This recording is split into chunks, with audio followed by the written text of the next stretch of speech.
মই গোটেই জীৱন সেই নিশাৰ কথা কেতিয়াও পাহৰিবলৈ নোৱাৰিম।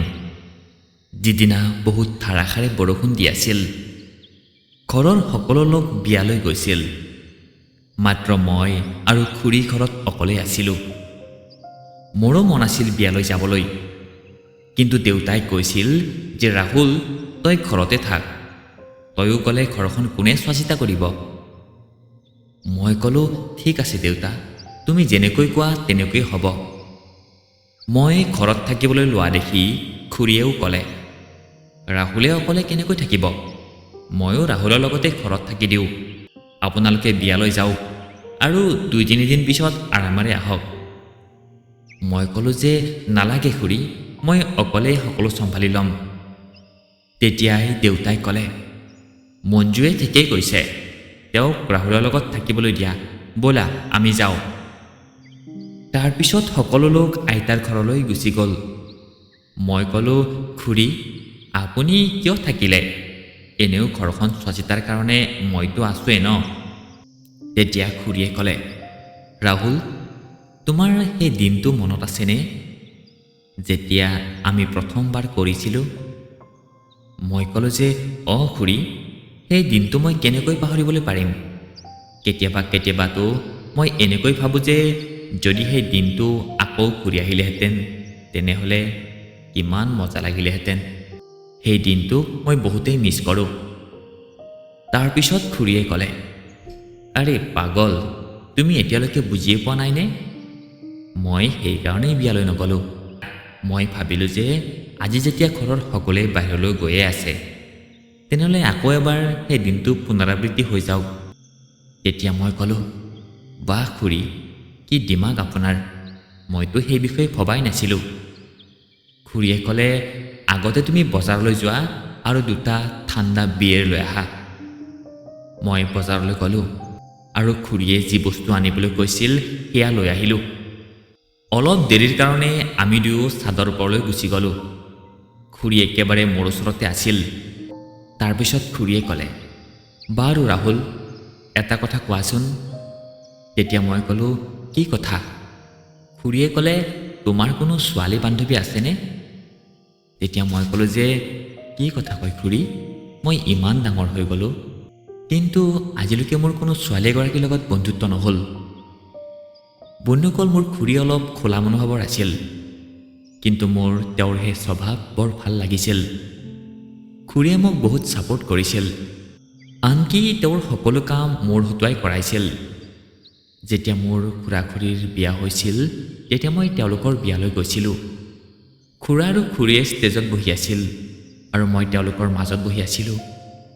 মই ঘৰৰ সৰু আছিলোঁ, সেইকাৰণে সকলোৱে মোক বহুত মৰম কৰিছিল। লাহে লাহে খুৰী আমাৰ ইয়ালৈ অহা 2-3 মাহ হ'বলৈ ধৰিছিল, কিন্তু তাৰ মাজতে মই খুৰীৰ লগত আগতে গৈ কথা পতা নাছিলোঁ, কাৰণ মোৰ লাজ লাগিছিল। এদিন মই গা ধুই বাথৰুমৰ পৰা বাহিৰলৈ ওলালোঁ। খুৰীয়ে মোৰ ফালে ঘূৰি ঘূৰি চাবলৈ ধৰিলে। তেওঁ ক'লে, আৰে বাহ, তোমাৰ বডিটো একেবাৰে হিৰোৰ দৰে, জিম কৰা নেকি? মই ক'লোঁ, নাই, নকৰোঁ। তাৰপিছত মই মোৰ কোঠালৈ গুচি গ'লোঁ আৰু কাপোৰ পিন্ধিবলৈ ধৰিলোঁ। মই একেবাৰে সাজু হৈ বাহিৰলৈ গ'লোঁ।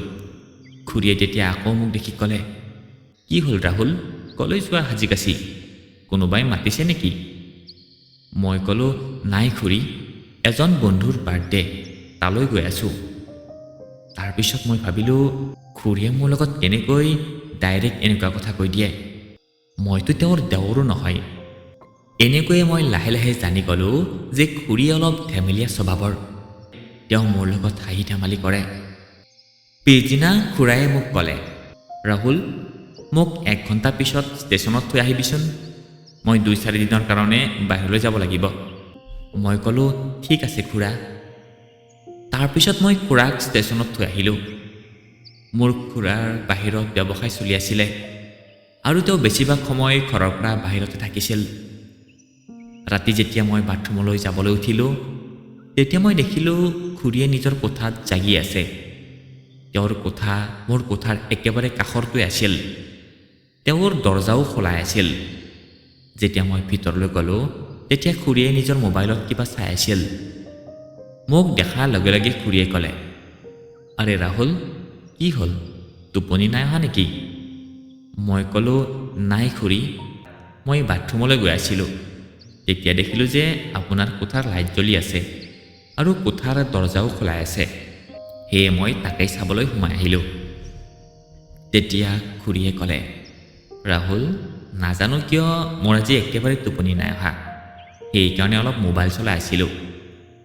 মই সুধিলোঁ, কি চাই আছিলে খুৰী? খুৰীয়ে ক'লে, একো নাই, মাত্ৰ ভিডিঅ' ক্লিপ চাই আছিলোঁ। মই কিছু দেৰি বহি খুৰীৰ লগত কথা পাতিবলৈ ধৰিলোঁ। তেতিয়াই খুৰীয়ে মোক সুধিলে, বাৰু ৰাহুল, তোমাক কথা এটা সোধোঁ? তেতিয়া মই ক'লোঁ যে, অঁ সোধক খুৰী। তেতিয়া তেওঁ ক'লে যে, তুমি কেতিয়াবা কৰিছানে? তেতিয়া মই ক'লোঁ যে, কি খুৰী, মোৰ যেতিয়া কোনো গাৰ্লফ্ৰেণ্ডেই নাই, তেনেহ'লে মই কেনেকৈ কৰিম? তেতিয়া খুৰীয়ে ক'লে, কিয়? তুমিতো দেখাতো বহুত হেণ্ডচাম আৰু বডিও বহুত ধুনীয়া। তেতিয়া মই ক'লোঁ যে, খুৰী, সঁচা ক'বলৈ গ'লে মোৰ ছোৱালীৰ লগত কথা পাতিবলৈ বৰ লাজ লাগে। সেইকাৰণে আজিলৈকে মোৰ কোনো গাৰ্লফ্ৰেণ্ডেই নাই। খুৰীয়ে ক'লে, কি তোমাৰ মোৰ লগতো কথা পাতিবলৈ লাজ লাগে? মই ক'লোঁ, আপোনাৰ লগত কথা পাতিবলৈ লাজ নাই লগা, কিন্তু মই যদি কোনো ছোৱালীৰ লগত কথা পাতোঁ তেনেহ'লে মোৰ বহুত বেছি লাজ লাগে। খুৰীয়ে ক'লে, তেনেহ'লে তুমি এটা কাম কৰা। মই ক'লোঁ, অঁ কওক খুৰী, কি কাম কওক? তেতিয়া খুৰীয়ে ক'লে যে, মোক তুমি তোমাৰ গাৰ্লফ্ৰেণ্ড বনাই লোৱা, আমি বহুত মজা কৰিম। এনেও তোমাৰ খুৰা বেছি ঘৰত নাথাকে আৰু অকলে মই বহুত আমনি পাই যাওঁ। তেতিয়া মোৰ সময়ো বৰ ভালকৈ পাৰ হৈ যাব। মই ক'লোঁ, কিন্তু খুৰী, আপুনিতো বিবাহিতা। তেতিয়া তেওঁ ক'লে, তাতে কি হ'ল, বিয়া হোৱা ছোৱালীয়ে কি বয়ফ্ৰেণ্ড ৰাখিবলৈ নোৱাৰে? মই ক'লোঁ, নাই এনেকুৱাতো নহয় খুৰী, কিন্তু... তেতিয়া খুৰীয়ে কৈ উঠিল, কিন্তু চিন্তু কোনো কথা নাই, আজিৰ পৰা মই তোমাৰ GF আৰু তুমি মোৰ BF। তেতিয়া মই ক'লোঁ যে, যদি এই কথা খুৰাই গম পাই যায় তেতিয়া কি হ'ব? তেতিয়া তেওঁ ক'লে, তেওঁক ক'ব কোনে? এই কথা মাত্ৰ তোমাৰ আৰু মোৰ মাজতে থাকিব। তেতিয়া মই ভাবিলোঁ যে, যেতিয়া খুৰীৰ এই কথাটোত কোনো আপত্তি নাই, তেনে ক্ষেত্ৰত মইনো কিয় মানা কৰোঁ? তাৰপিছত ময়ো মান্তি হৈ গ'লোঁ। মই ক'লোঁ, খুৰী, ঠিক আছে, আজিৰ পৰা আমি দুয়ো GF BF হৈ গ'লোঁ। তেনেহ'লে আমি কি এতিয়া সেইবিলাকো কৰিবলৈ পাৰোঁ? খুৰীয়ে ক'লে, আচ্ছা, বৰ বুদ্ধিয়ক হ'বলৈ ওলাইছা যে? তেতিয়া মই ক'লোঁ যে, এয়াতো সাধাৰণ কথা। খুৰীয়ে তলমূৰ কৰি ক'লে, কিন্তু তুমি এতিয়া ভালকৈ ক'ত কৰিবলৈ পাৰিবা? মই ক'লোঁ যে, খুৰী, আপুনিনো মোক এতিয়াই কি জানিবলৈ পাৰিছে? তেতিয়া খুৰীয়ে ক'লে, বাৰু ঠিক আছে, যেতিয়া আমাৰ বন্ধুত্ব ঠিকেই থাকিব তেতিয়া বাৰু সেই বিষয়ে ভাবিম। মই ক'লোঁ, ঠিক আছে খুৰী, এতিয়া মই শুবলৈ গৈ আছোঁ। ৰাতিপুৱা মই দেৰিকৈ উঠিলোঁ। মই বাহিৰলৈ আহিলোঁ। তেতিয়া দেখিলোঁ যে খুৰীয়ে গা ধুই কৰবালৈ যাবলৈ সাজু হৈ আছে। মই সুধিলোঁ, কি হ'ল খুৰী, কৰবালৈ যায় নেকি? তেতিয়া তেওঁ ক'লে, আৰে ৰাহুল, তুমি সঠিক সময়তে আহিলা, তৎক্ষণাত চাহ খাই লোৱা আৰু কাপোৰ পিন্ধি লোৱা। মই ক'লোঁ, কিন্তু হৈছেনো কি? খুৰীয়ে ক'লে, মোৰ মাৰ গা ভাল নহয়, মোক বাইকেৰে লৈ ব'লা। মই গৈ তৎক্ষণাত কাপোৰ পিন্ধিলোঁ আৰু বাইকেৰে খুৰীক তেওঁৰ মাকৰ ঘৰলৈ লৈ গ'লোঁ। ৰাস্তাতে খুৰীৰ মোবাইলত ফোন আহিলে। তেওঁ কথা পাতিলে আৰু মোক ক'লে, ৰাহুল ৰখিবা। মই সুধিলোঁ, কি হ'ল খুৰী? তেওঁ ক'লে, চোৱাচোন এই ঠাইখিনি কিমান ধুনীয়া লাগিছে। মই ক'লোঁ, কিন্তু আপোনাৰ মা? তেতিয়া তেওঁ ক'লে, আৰে পাগল, সেয়াতো মই বাহানা বনাইছিলোঁ, তাৰ বাহিৰে একো নহয়, মোৰ মাতো একেবাৰে ঠিকেই আছে। সেয়া শুনি মই খুৰীক ক'লোঁ, এয়া কেনেকুৱা ধেমালি? খুৰীয়ে ক'লে, মই কেইবাদিনৰ পৰা বাহিৰৰ সৌন্দৰ্য দেখা নাছিলোঁ, সেইকাৰণে ভাবিলোঁ যে আজি বাহিৰলৈ ফুৰিবলৈ যোৱাৰ প্লেন বনাওঁ।